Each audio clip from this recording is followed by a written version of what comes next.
Bom, incrível a nossa conversa. Pá, custa-me tanto. Isto está a ser bom demais, Fernando. Muito obrigado pela tua partilha aqui. Pá.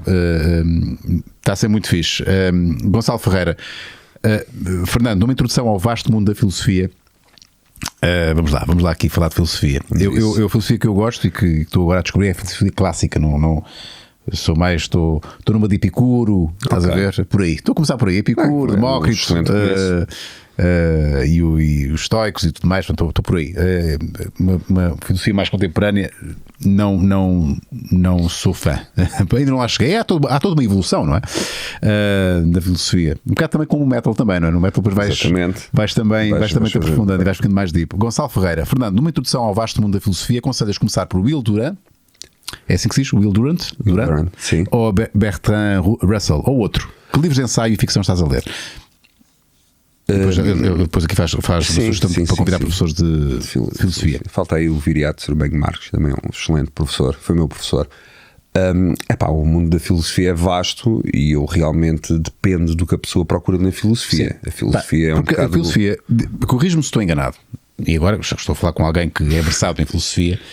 Porque é que a filosofia, eu acho que grande parte do insucesso da filosofia, das pessoas não se aproximarem, não descobrirem a filosofia, porque a filosofia de alguma maneira se distanciou da sua gênese, que era a preocupação pela ética e pela arte de bem viver, e hoje filosofa-se sobre coisas que não têm um impacto tão imediato na vida e na felicidade das pessoas. Concordas comigo?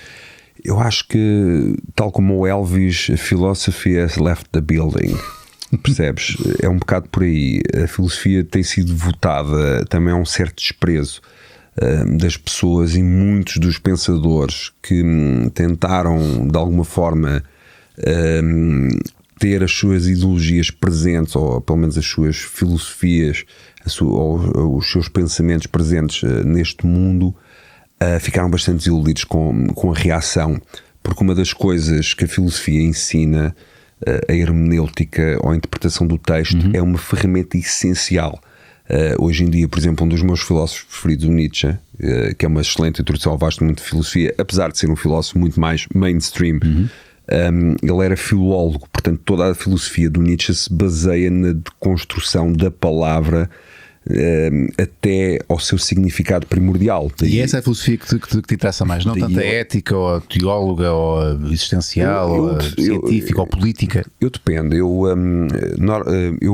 quando estava a filosofia que me interessava mais era a parte da gnosiologia, ou seja, do pensamento e do conhecimento, mas depois, por intervenção também, por exemplo, do professor Viriato Surbengue Marques, comecei-me a interessar mais por epistemologia, por ciências sociais, pelas coisas que se cruzam, a tal interdisciplinaridade da filosofia com outras matérias, a filosofia da religião também, no qual o Nietzsche é um dos grandes vultos. Portanto, interessa-me, ou seja, eu faço, como amante da filosofia e estudante, eu aproveito-me de tudo o que a filosofia tem para dar, para responder às minhas questões. Portanto, eu não me coloco perante um livro, já que me coloco com um certo interesse prévio. Por isso é interessante tu dizeres, porque tu se calhar chegaste lá assim, olha, interessa-me ler sobre a simplicidade, ou sobre o corpo, ou sobre a ideia do prazer, sobre a felicidade, ou sobre a felicidade, ou sobre a ideia de virtude. E se tu procurares, e hoje em dia a internet é uma boa ferramenta para isso, vão-te dar pistas. Olha, virtude, tens que ler o Menon de Platão. Tenho ali guardadinho Michel Montaigne para ler. Já estamos no outro patamar. Quanto a esta resposta, eu, ao vasto mundo da filosofia, eu gosto bastante de ir pelas bases. Pronto, eu penso que as bases do pensamento ocidental estão na filosofia alemã. O Kant, o Hegel, o Feuerbach. E a partir daí, porque estes englobam principalmente o Kant, que era um chato, não era? Que toda a gente dizia mal do Kant, mas foi uma pessoa que não fez outra coisa senão pensar. Portanto, ele aborda desde a obra de arte até porque é que um prato é um círculo e porque é que o círculo feito de uma certa maneira se torna um prato. Portanto, as características sensíveis e intelectuais, isto grosso modo. Portanto, eu começo sempre por aí. A nível de filósofos contemporâneos, claro que entre o Will Durant e o Bertrand Russell, eu conheço melhor o Bertrand Russell. Os livros de ficção, os últimos livros de ensaio, o último livro de ensaio que li foi um livro de uma filósofa. E para o ano que vem, um dos grandes cancelamentos deste ano foi a participação dos Municipal nas Olimpíadas de Filosofia. Isso é muito fora. Que este ano seriam os meus ex-colegas estão responsáveis pela organização. Eles convidaram-me, eu disse logo que sim. Mas cá em Portugal? Cá em Portugal, sim, em Lisboa. Era um auditório pequeno, um auditório Camões. Eles, pagavam-nos uma coisa simbólica só para a gente pagar aos nossos técnicos e as nossas despesas. Mas foi cancelado com muita pena minha, porque nós íamos tocar músicas do nosso mais recente trabalho, que é o 1755, que é sobre o terremoto de Lisboa, que é um evento, uma catástrofe lida muito à luz da filosofia. Grandes filósofos falaram e escreveram sobre o terremoto de Lisboa, o Voltaire, o Kant, por aí fora.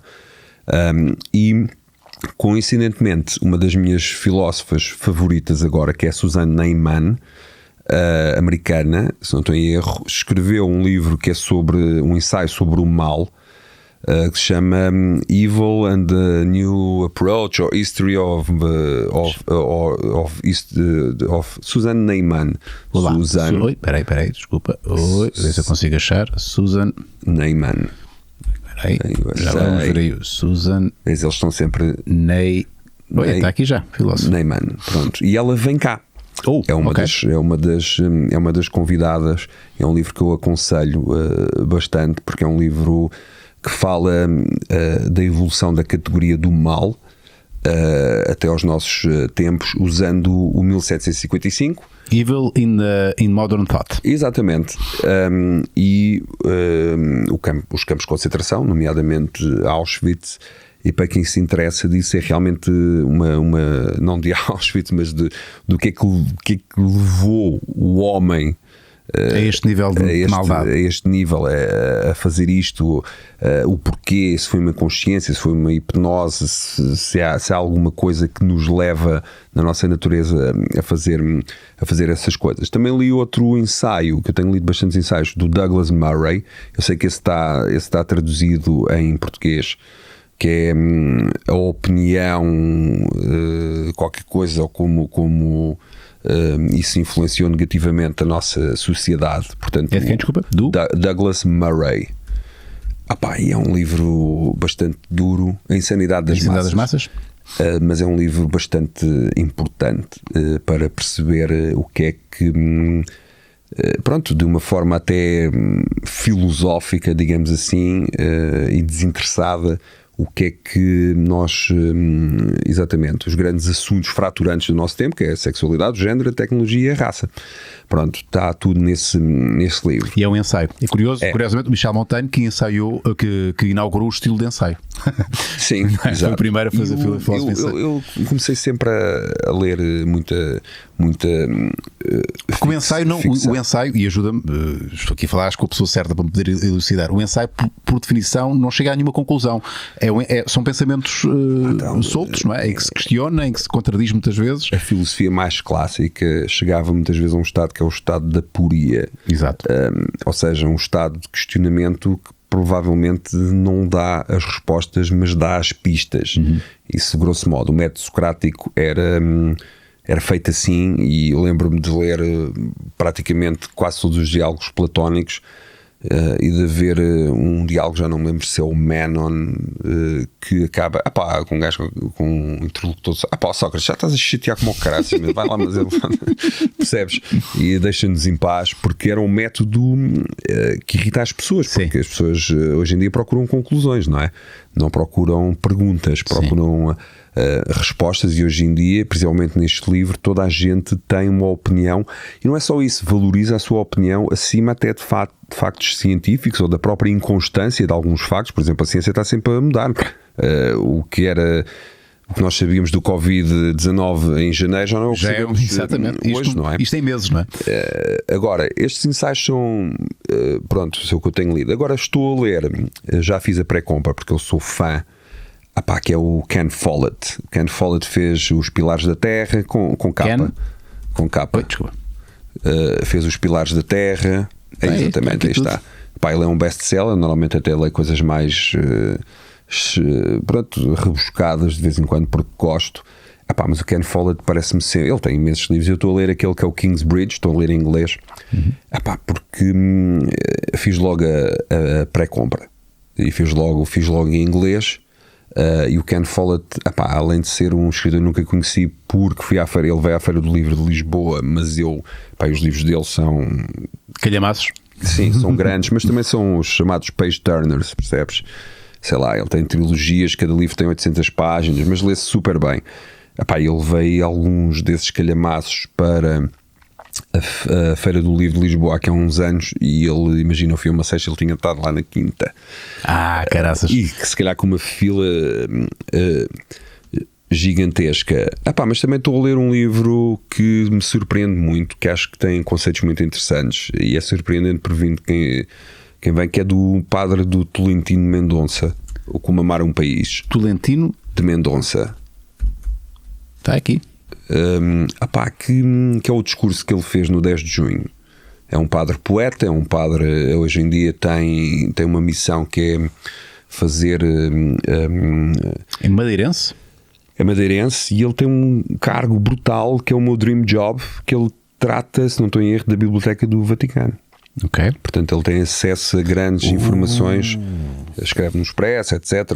Pronto, apesar de ser uma pessoa, como é que eu ia dizer? Apesar de eu não ser uma pessoa religiosa, acho que se a Igreja tivesse mais pessoas como este Dom Tolentino Mendonça, tinha muito mais importância hoje em dia, tinha muito menos gente a abandonar, porque realmente ele tem um discurso... Mas é progressista? Como é que o definirias? Sim, ele é um progressista, sem dúvida, mas é um conciliador, percebes? Tem aquela coisa que nós, habituados a uma igreja agressiva desde do papado do João Paulo II, que era um papa agressivo, sem dúvida. Sim, conservador. Retrógrado, na minha opinião. Não é o mesmo caso do Papa Chico, o Papa Francisco, que é uma pessoa que eu, quando estava no Twitter, vi uma coisa sobre pedofilia e mandei-lhe um tweet, que o tweet dele é o @pontifex. Pronto, que é um grande problema, porque eu penso muito sobre a Igreja, porque a história de Portugal, eu já tive várias fases, desde o mais puro anticristianismo. Hoje em dia principalmente depois de filosofia, comecei a ver o outro lado, percebes? Comecei a ver os valores, comecei a ver os São dogmas. valores humanistas, não é? Há um livro espetacular para mim, que é o grande livro de interpretação do cristianismo, que é a Essência do Cristianismo, do Feuerbach. E o Feuerbach fazia uma coisa que era o ateísmo hermenêutico, ou seja, pegarem todos os dogmas e provar a teoria dele de que Deus é criado pelo homem, e que é uma projeção de um homem ideal, justo, bondoso, poderoso, por aí fora. E depois, claro que houve todo o afastamento desse lado mais humano, mais humanista, mais de servir e não ser servido da Igreja, que eu acho que este Papa dá uma forma, está a resgatar. Porque vem também da ordem franciscana. Sim. E eu de vez em quando, porque já não tenho paciência para aquela coisa do satanismo, não tenho. Costumo dizer às pessoas, nós somos todos católicos em negação, porque a história de Portugal, quer a gente queira, quer não, seja má, seja boa, seja progressista ou seja retrógrada, é uma história da religião também. Nós não existiríamos... E pilares cristãos. Exato, a nossa bandeira, nós não símbolos que nós usamos todas, as cruzes, etc., nós não existiríamos sem essa história, sem essa confirmação, sem essa validação. E depois começo também a acompanhar, de alguma forma, com o Dom Tolentino Mendonça à cabeça, o pensamento de alguns padres mais filósofos, até críticos, e acho que nesta coisa toda, se calhar a Igreja até vai desempenhar um papel mais importante do que aquilo que se possa fazer. Claro que aquelas coisas, da negação, dos abusos sexuais, etc., são coisas que, como cidadão, me preocupam muito, porque acho que há dois erros essenciais que a Igreja não deveria cometer. Para já, era acabar com o celibato, tal como várias igrejas e vários credos dentro do cristianismo já o fizeram. Não foi por isso que perderam fiéis, pelo contrário, aproximaram-se um bocadinho mais da humanidade, dos seus fiéis, e ordenar mulheres. Acho que isso seria realmente um grande passo progressista. O que é que isto me interessa? Não quer dizer que eu vá à missa já no próximo domingo, mas penso que num país como Portugal é importante a Igreja ser um player, sem dúvida, e acho que este senhor, este Dom, tem feito alguma coisa para, e não foi à toa que foi convidado para, não como padre, mas muito mais como pensador, e ele escreveu um livro que é muito engraçado, porque eu acho que ele me ajudou a definir uma situação filosófica, que é o otimismo. Eu acho o otimismo uma coisa do Instagram, percebes? O hashtag vai tudo correr bem, hashtag é o que é amar um país, hashtag vamos ficar todos bem. Epá, e a gente não sabe. É como diz o outro, o fim do mundo tem que começar por algum lado, não é? E se calhar será este, não será? Nós estamos a preparar-nos para isto desde a Guerra Fria, sim, desde do Reagan, pronto, que já veio terminar um bocado com isso. Mas a esperança é uma coisa diferente, é uma coisa que eu entendo melhor do que aquele falso otimismo. E achas que a esperança é fé? No fundo, fé e esperança são sinónimos? A fé cristã há uma esperança cristã? Eu mesmo nos meus tempos mais como é que eu ia dizer, mais contra, sempre tive algum respeito pela fé. Eu acho que a fé não é uma coisa universal, é uma coisa extremamente pessoal, na medida perdão, em que não se deixe de fazer nada, não se deixe de ter a praxis, a ação e entregar tudo à fé, acho que é uma coisa que pode compensar. É quase como um antidepressivo, percebes? Para algumas pessoas. A esperança, eu acho uma característica mais importante, porque é mais espaçada no tempo. E depois, quando nós temos filhos, nós tentamos ser otimistas, mas muitas vezes falhamos, porque realmente, quando eu vejo o Fausto ter que meter uma máscara, digo, grande merda, a gente fez merda. Onde é que viemos? Fodemos esta cena toda, de alguma maneira, porque a mim o que me perturba mais no meio disto tudo, da fé, da esperança, do Covid, etc., é a falta de escolha. Isso é que me tem dado um bocado, não me tem dado cabo da cabeça, mas é, por exemplo, tu se quisesses ir brincar para a rua, se não quisesses ficavas em casa a ver televisão e conseguias de alguma forma ter pessoas diferentes. O gajo que subia às árvores, mas o gajo que lia, o gajo que fazia não sei o quê, que tinha jeito para andar de bicicleta e jogar à bola, mas depois tu copiava por ti nos testes. Hoje em dia esta padronização de comportamentos vai conduzir, acho eu, a uma sociedade com menos diferença, percebes? Eu acho que nós temos que contrabalançar isso de alguma maneira, agarrando-nos às coisas boas, percebes? E as coisas boas podem vir de todo lado, podem vir do heavy metal, podem vir deste livro, podem vir da filosofia, podem vir da palhaçada total, ou de uma garrafa de cerveja, ou de um copo de vinho. Eu acho que devíamos dar mais atenção a isso. Isto, sem qualquer completo juízo de valor, acho que demos muita coisa por garantido, percebes? Não só, nós hoje em dia olhamos para os nossos filhos, são uns mimados e não sei o quê, no meu tempo levava 2 bolachadas e estava de pé. Está bem, mas hoje em dia ainda bem que isso não acontece, porque ao fim e ao cabo, com todos os seus erros, os pais meteram o amor à frente, percebes? Nós amamos os nossos filhos, a gente todos os dias diz, eu amo, mas o papá amo, grande chato. Nós não somos da geração que os pais diziam isso. É que nem pensar, porque era uma carta branca para a gente ir assaltar um supermercado ou assim uma coisa. O meu pai ama, posso fazer o que eu quiser. Pois, portanto, era isso. Agora é que a conversa estava a ficar boa, realmente boa, meu caro. Mas já estamos para aí com 2 horas de conversa, com muita pena minha. Vou ter que encerrar esta nossa conversa. Vamos ter que fazer a eutanásia. Temos que fazer a eutanásia com muita pena minha. E eu acho que é compreensível todos aqueles que fizeram perguntas, e foram muitas, não viram as vossas perguntas serem respondidas, mas Maluco Beleza, quando temos convidados com este calibre de comunicação e com este dom, e ainda por cima com esta generosidade em partilhar tantas histórias mais pessoais como os teus próprios pensamentos, não é? Sobre temas mais fraturantes, E eu não estava à espera de ouvir esta parte. O Fernando Ribeiro que está aqui não é o Fernando Ribeiro de há 20 anos. Não, falava falava da religião desta maneira. Se fosse era mau sinal. Sim, percebes? Era sinal que tinha ficado enraizado num sítio e que não tinha aproveitado toda a experiência e todas as viagens. E mesmo se não viajasse, todos os livros que li, todas as coisas em que pensei, não tinha, se não tivesse ido dali, não tinha, sei lá, não tinha chegado aqui, não é? Se não tivesse Sim, ido claro, dali, não. Não tinha. Não era este o Fernando que estava cá. E coitados daqueles que não. Olha, o Raul Seixas tem uma música chamada Metamorfose Ambulante, que é aquilo que no fundo nós somos, não, que devíamos estar aqui na vida com essa postura. Até eu nem ligava nada à música brasileira se não se chamasse Sepultura ou Sarcófago. Até conheço o Raul Seixas e vou ouvir os Malditos e tudo. Envelhecer é uma merda, mas liberta-nos um bocado o critério. Um gajo já não tem vergonha de dizer isto ou aquilo, já abraças um bocado a contradição, que é o espírito filosófico, é um bocado isso. A música é isso.